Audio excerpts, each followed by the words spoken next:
स्वागत है आप लोग का आपके अपने चैनल एसएससी ड्रीम स्टडी पर। दोस्तों आज आपके एसएससी जीडी एग्जाम 2025 के 6 फरवरी के थर्ड शिफ्ट का भी एग्जाम खत्म हो चुका है, जिसके जीके जीएस के जितने रियल प्रश्न हमें मिले हैं उनका एनालिसिस हम आपके लाए हैं। उससे पहले अगर आप लोग चैनल पर नए हैं तो चैनल को सब्सक्राइब कर लीजिए और बेल आइकन को प्रेस कर लीजिए ताकि आगे आने वाली हर वीडियो का नोटिफिकेशन आप तक सबसे पहले पहुँचे। और वीडियो को लाइक और शेयर करना ना भूलिए।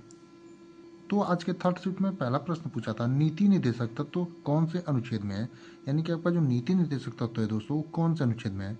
तो जो आपका सही उत्तर होगा नीति निर्देशक तत्व जो है आपका अनुच्छेद 36 से 51 में है, यानी कि आपके जिस भी ऑप्शन में 36 से 51 दिया रहा होगा अनुच्छेद वही आपका सही उत्तर होगा, यानी कि आपके नीति निर्देशक तत्व जो है आपके अनुच्छेद 36 से 51 में है। और कहाँ से लिया गया है आपका डीपीएसपी यानी नीति निर्देशक तत्व राज्य के, तो आपका आयरलैंड से। यानी अगर आने वाले दिनों में आपसे पूछे कि आपका नीति निर्देशक तत्व जो है कहाँ से लिया गया है तो आयरलैंड के संविधान से लिया गया है। दूसरा प्रश्न है 1993 में भारत ने जो फुटबॉल मैच जीता था वह कहाँ आयोजित हुआ था, यानी कि आपका 1993 में भारत ने जो फुटबॉल मैच जीता था वो कहाँ पर आयोजित हुआ था, ये क्वेश्चन आपसे पूछा था। तो 1993 में जो भारत ने फुटबॉल मैच जीता था वो आपका कहाँ आयोजित हुआ था दोस्तों, तो लाहौर पाकिस्तान में। यानी आपका जो सही उत्तर होगा लाहौर पाकिस्तान में, यानी आपके जिस भी ऑप्शन में लाहौर पाकिस्तान दिया रहा होगा वही आपका सही उत्तर होगा।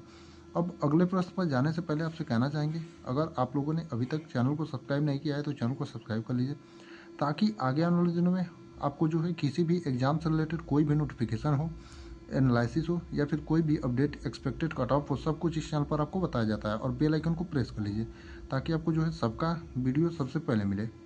अब अगला यानी तीसरा प्रश्न है, सिंधु नदी को ऋग्वेद में क्या कहते हैं, यानी सिंधु नदी जो है उसको ऋग्वेद में क्या कहते हैं, ये भी क्वेश्चन आपसे पूछा था।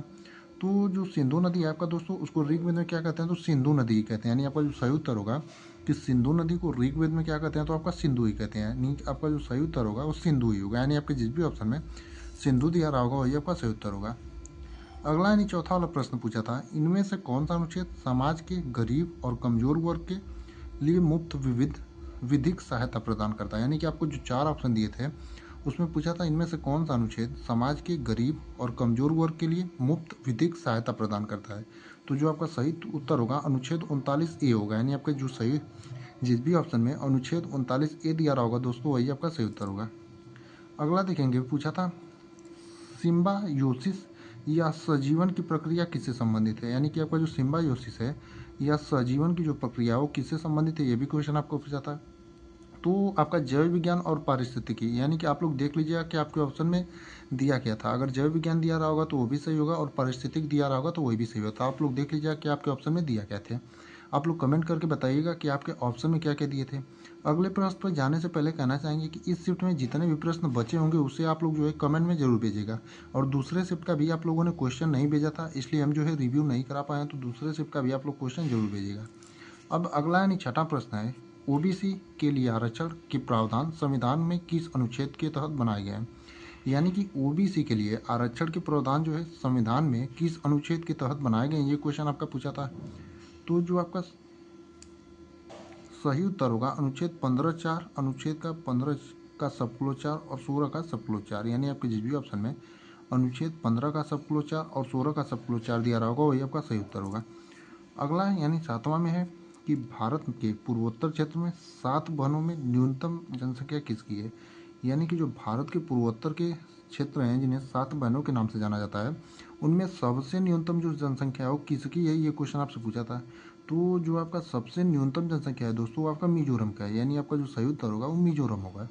यानी आपके जिस भी ऑप्शन में मिजोरम दिया रहा होगा वही आपका सही उत्तर होगा। यानी भारत के पूर्वोत्तर क्षेत्र में 7 वनों में न्यूनतम जनसंख्या जो है वो मिजोरम की है। अगला प्रश्न पूछा था मौर्य वंश का अंतिम शासक कौन था। यानी मौर्य वंश जो है उसका अंतिम शासक कौन था, ये क्वेश्चन था। तो मौर्य वंश का जो अंतिम शासक था वो बृहद्रथ था, यानी आपका जो सही उत्तर होगा बृहद्रथ होगा। यानी आपके जिस भी ऑप्शन में बृहद्रथ दिया रहा होगा वही आपका सही उत्तर होगा। एक क्वेश्चन था पंडित रविशंकर का संबंध किससे था। यानी आपके जो पंडित रविशंकर हैं उनका संबंध किससे था, तो उनका संबंध जो है आपका सितार से था। यानी पंडित रविशंकर का संबंध जो है आपका सितार से था। एक क्वेश्चन आपका हरित क्रांति से संबंधित प्रश्न था। अब ये जो है एग्जैक्ट प्रश्न नहीं मिल पाया कि हरित क्रांति से संबंधित आपका प्रश्न क्या था। तो आप लोग जो है हरित क्रांति से आपका प्रश्न क्या था उसे आप लोग जो है कमेंट में जरूर बताइएगा। और जो भी इस शिफ्ट के बचे हुए प्रश्न होंगे, जीके हो, मैथ हो, रीजनिंग हो या कोई भी एक सब्जेक्ट हो, सबका आप लोग जो है कमेंट में बताइएगा। एक क्वेश्चन पूछा था सानिया मिर्जा का संबंध किस खेल से। यानी जो सानिया मिर्जा है उनका संबंध किस खेल से है। तो सानिया मिर्जा का जो संबंध है दोस्तों आपका टेनिस से, यानी आपके जिस भी ऑप्शन में टेनिस दिया रहा होगा वही आपका सही उत्तर होगा। बाकी इतने ही प्रश्न हमें मिले थे जिनका एनालिसिस हमने आपको करा दिया।